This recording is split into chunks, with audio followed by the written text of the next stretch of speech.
তোমরা সবাই কেমন আছো? আশা করি সবাই ভালো আছো। তো আজকে একটা তোমাদের জন্য রেসিপি নিয়ে এলাম। তো রেসিপিটা হলো বেগুন ভর্তা। তো প্রথমে চারা লঙ্কা, টমেটো কুচি, পেঁয়াজ কুচি, ধনে পাতা আর বেগুন নিয়ে নিলাম। তো প্রথমে আমি কড়াইটা বসিয়ে নিলাম।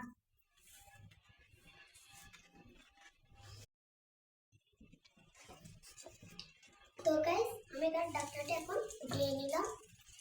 এখন দিয়ে দিব কুচি করা ধনে পাতা। এটা শুধু ফ্লেভারের জন্য।